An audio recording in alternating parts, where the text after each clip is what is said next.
Update. Am I the a-hole for exposing my wife's cheating and not wanting to do anything with a child that isn't mine? Original post. 2 weeks ago, I found out that my 5-year-old child isn't biologically mine.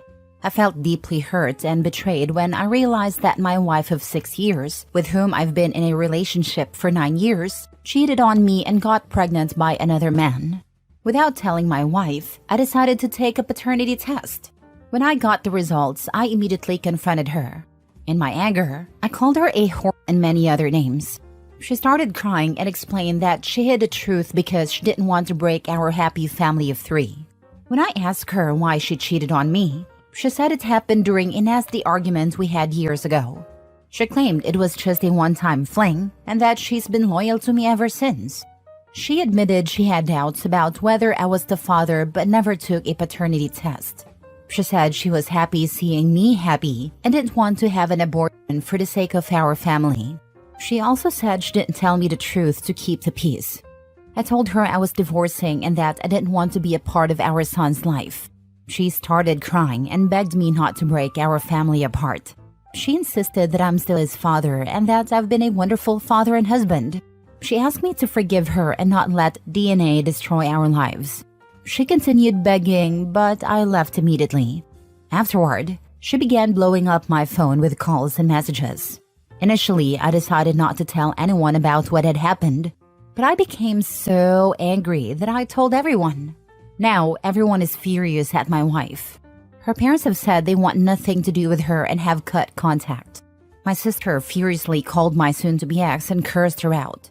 On the other hand, her brother and sister think I humiliated my wife and should have kept this between us instead of making it public. Yesterday, her sister called me and urged me to take my wife back and return to my son. I told her I don't have a son. She got angry, started cursing me and said I'm a weak, pathetic man. She told me no wonder my wife cheated on me and that I'm so insecure and weak that I had to go behind my wife's back to take a paternity test. She accused me of giving up on my son just because we don't share blood, and claimed that I'm the reason my wife is now alone and depressed. I hung up on her and instead called her husband to tell him everything. I even told him that her family's full of nut jobs and that maybe he should get a paternity test as well because he shouldn't trust them. He apologized on his wife's behalf and we ended a call. Now, I'm ignoring all calls from my wife and her sister. Now for the top comments before reading the update. Don't let DNA destroy our lives. Oh, it was the DNA that did the destruction. Damn, science. LMAO. Speaking of which, get an STD test. The cheater on the next update. Don't let an STD test destroy our lives. Damn crazy how DNAs just go around ruining marriages and destroying lives like that. Not the a-hole. Yep, those lying, cheating DNAs. The poor kid. Yeah, I really feel for the child here. At 5 years old, he has bonded with his father, who is now going to abandon him because of his mother's actions.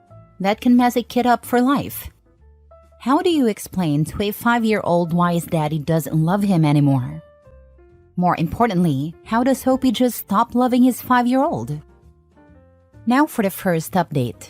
I was absolutely shocked to see 10,000 comments on my post, and so many DMs when I checked it again yesterday. I'm thankful to everyone who reached out. I couldn't go through all the comments, but I took the time to read many of them. To those asking if I'm okay, I'm not, but I'll survive. Also, why are some people calling me misogynistic and saying I deserve to be cheated on? If your husband came to you and confessed to have a child outside of your marriage, wouldn't you curse him out? This isn't about gender at all. I decided to do the paternity test because my sister kept urging me to. She asked me multiple times, but I brushed it off. I never thought my wife would cheat on me, let alone get pregnant by another man. My sister is my best friend and has always looked out for me. She insisted I do the test because my son didn't look like me at all. I told her he looked like his mom, but she pushed me and I'm glad she did.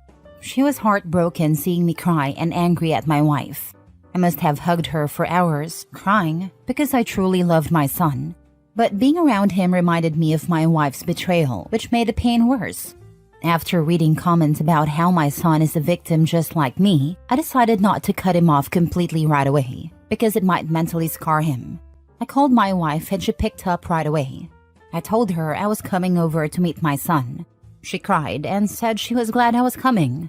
I asked her if her sister was still there and she said she was. I told her to make sure her sister didn't speak to me or I'd punch her filthy mouth. She assured me her sister wouldn't interact with me. When my son saw me, he was very happy and hugged me instantly. He asked where I had been, and I picked him up and I told him I had been working. I played with him for an hour and gently explained that I would be away frequently but would still visit and stay in touch. He didn't like the news, so to cheer him up, I told him I'd prepare a surprise for his birthday in December. I'm not sure what yet, but I'll figure it out. After we went outside to play, I talked to my wife. She immediately latched onto me, hugged me, and started crying. She begged me to come back to her and not give up on our family over a mistake. She said she had wanted to abort the pregnancy but didn't because I was happy. She insisted she had been loyal to me ever since. I got even angrier and grabbed her arm, yelling that she destroyed me and our son. I told her that when our son finds out the truth, he won't love her as much as he does now. I said, I came in you every single night. Where did it all go? But a random man comes in you once and you got pregnant? We both know I'm not infertile. I told her I wanted to tell everyone we know the truth. Her friends, her friends' friends, the whole neighborhood, every single member of her family, even those living in China or people she hasn't spoken to in years. I even wanted to tell all her future partners. She started crying and shaking. I told her I wouldn't do it, not because of her, but because it would hurt the innocent child and ruin him. I said, don't misunderstand. I'm doing this for him, not for you. She said I was the love of her life and that she couldn't live without me. She vowed to wait until I calmed down and fight for me. She said she wouldn't let her family break apart over one mistake. She promised to give me as many children as I wanted, that she would get paternity tests for all of them, and started kissing me desperately. I pushed her away and said, you're delusional. You're acting like you've ruined my car or something. I would have forgiven you for anything else, but this is a betrayal to your husband and your own child. I yelled at her sister to get her professional help because she's losing it. Before she could say anything, I left because I wanted her to feel as miserable as possible. After I returned, I texted my wife saying I would visit frequently for my son, but that I'm only thinking about him, nothing else. I told her not to make things worse than they already are, to think about him and to be a good mother. I'm now living with my sister who has been fully supportive. She hugs me until I calm down, even if it takes hours. I'll start divorce proceedings soon. I know I'm his father, so I probably won't escape child support, and even if I do, I feel a moral obligation to be in his life. As for my wife and her sister, screw them both. They're both awful, and maybe it runs in their blood. For her, it's just a mistake. For you, it's years of lying. That's the part that really pisses me off. Calling the biggest betrayal just a mistake. Makes me think she's not contrite and just manipulating to get him back, versus really soaking in the gravity of how big her mistake ruined the lives of the two people she should love the most. Sorry you're going through this. One thing that bothered me about your post is that you said you're not cutting off your son right away. Decide if you're in or out on being a father and act accordingly. It will be worse for the child if you let him become more attached to you and then leave. If he's on the birth certificate, he can't just wash his hands off the child, even if it isn't his. Second update. It's been a month since I found out that my son isn't biologically mine. I've been seeking therapy and I've realized that I love my son deeply, even though he isn't biologically mine. I've always loved him and I always will. In my anger, I called my wife names, which I didn't intend to, but she betrayed me.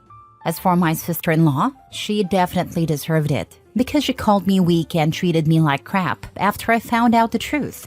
After a lot of therapy sessions, I've come to realize that it's better to make peace with everyone and focusing on being in my child's life. I don't know why I keep getting angry messages accusing me of going too far, saying my situation is fake or insisting that I should forgive my wife. I agree that I was angry, but betrayal like this is far worse than just cheating. In any case, I'm posting again because I've truly tried my best. I talked things over with my sister-in-law. Thankfully, she wasn't hostile. We apologized to each other, and while we still don't like each other, we've made peace. I visit my home every few days. My sister-in-law, my wife, and my son still live in the house. I'm tolerating all of this because of my child.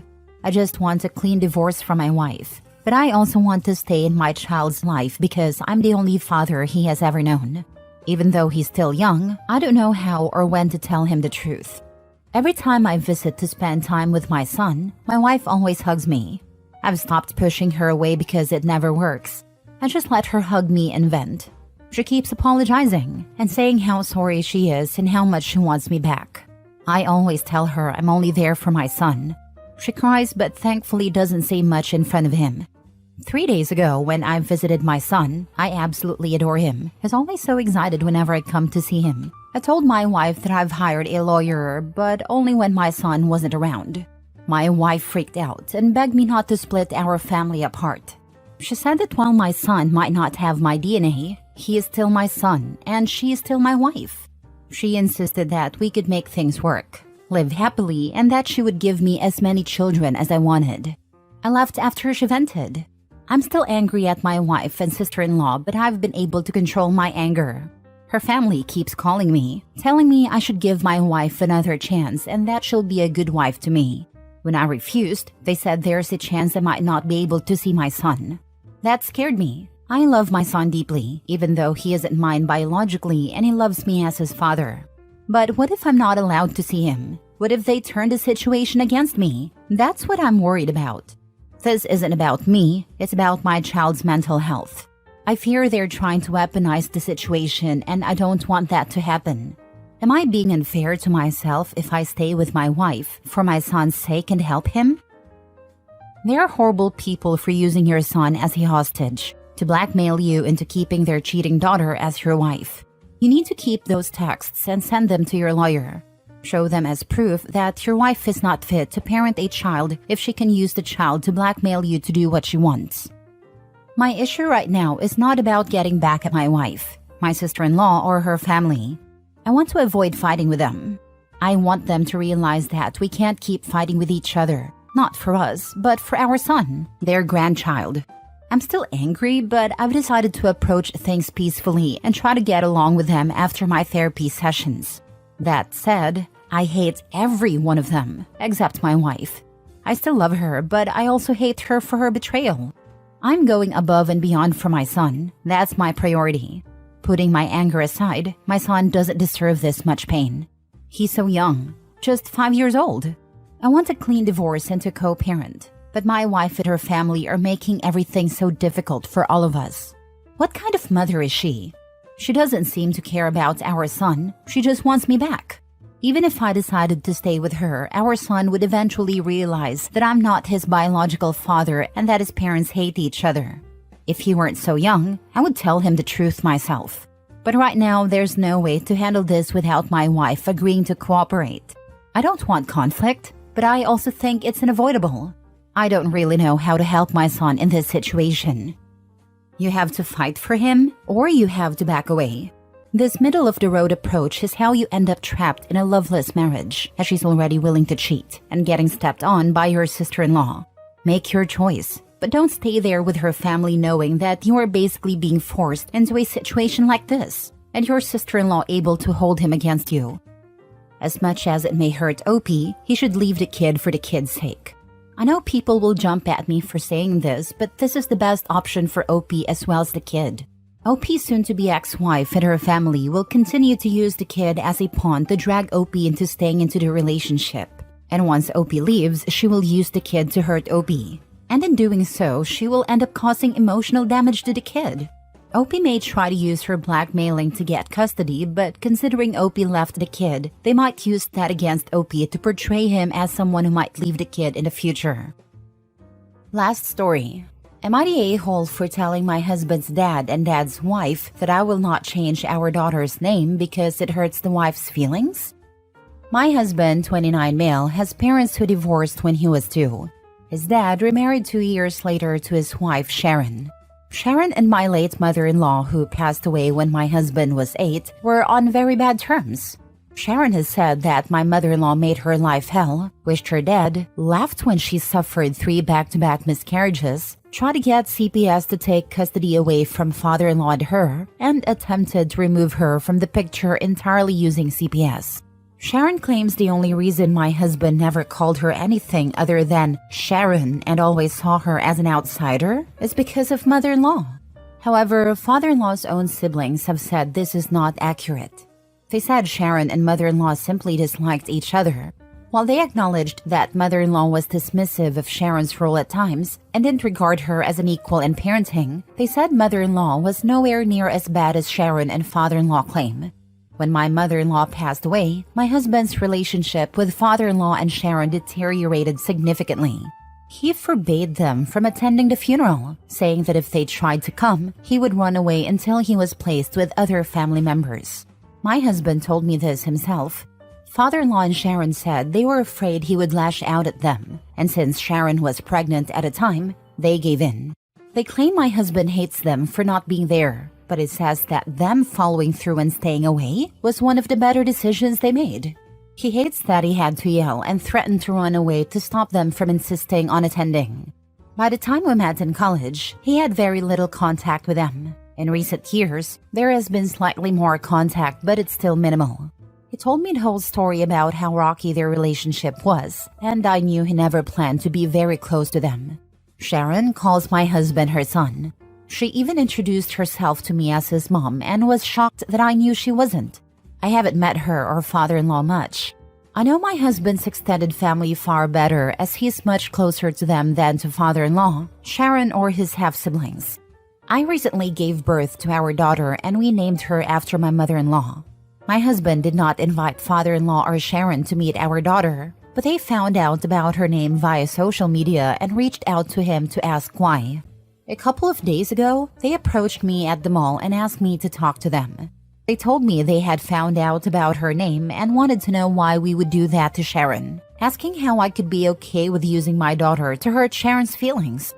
They said I should insist on changing the name, maybe to something after Sharon, since she has been here all this time, but definitely not a name that would hurt her feelings so much. I told them I would not change my child's name, just because it hurts Sharon's feelings. That's not even a consideration for us. I didn't want to hear more, so I left. However, since then, we've been inundated with texts from them calling me rude and disgusting for dismissing Sharon's feelings. Am I the a-hole? Not the a-hole, and hand this back to your husband to deal with. He's done a great job of putting them back in their place throughout his life, and this is just one more time. Not the a-hole. He is weighing what he does now, but he thinks cutting all contact is likely the best way forward because they don't bring joy to us. I love your Marie Kondo approach to them, lol. My husband really had that stick with him when he heard it. He said it should apply to relationships too, because if relationships never bring you joy, then you know they aren't good for you.